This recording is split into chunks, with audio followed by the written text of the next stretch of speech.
దేవి ఆలయాలు వచ్చాయి. దేవి ఆలయాలు కూడా ఎక్కడి నుంచి ఉన్నాయి పద్ధతి? ద్వాపర యుగంలో కూడా నియమాలు ఉన్నాయి. ఎక్కడ దానికి చెప్తే నన్ను పట్టుకు తిడతారు అందరూ కూడాను. ఎక్కడైనా కానీ ఆలయ ప్రతిష్టాపన చేసేటప్పుడు దేవత దేవుడు ఇద్దరు కలిపి ఉండాలి. ఇది శివపురాణంలో మొత్తుకున్నాడు వ్యాసుడు. పరమశివుల వారు అన్నారు, బాబు ఇద్దరిని విడగొట్టకండి అయ్యా, ఇద్దరిని కలిపి ఆరాధన చేయాలయ్యా. అందుకని శివాలయం ఉంది అంటే పక్కనే మళ్ళీ అమ్మవారి సన్నిధి ఉంటుంది. అలాగే విష్ణువు ఉన్నట్టయితే పక్కనే సీతగా కానీ రుక్మిణిగా కానీ అలమేల్మంగ.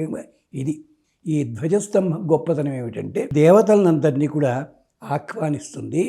అక్కడ ప్రదక్షిణ చేస్తుంటామే, ప్రదక్షిణ అన్నది డాక్టర్ గారు మార్నింగ్ వాక్ వెళ్ళమన్నారు అని చెప్పి ప్రదక్షిణ పెట్టుకోకూడదు. అది కాదు అర్థం. అక్కడ ఈ దేవతలందరినీ కూడా ఆహ్వానించి రెండయ్య. వెంకటేశ్వర సుప్రభాతంలో ఉన్నాయి ఈ శ్లోకాలు. సూర్యేందు భౌమ బుధవాక్పతి కావ్య సౌరి అని చెప్పి అక్కడ ఉన్నాయి. అలా దేవతలంతా వస్తారు. ఇది ధ్వజస్తంభం యొక్క ఘనత.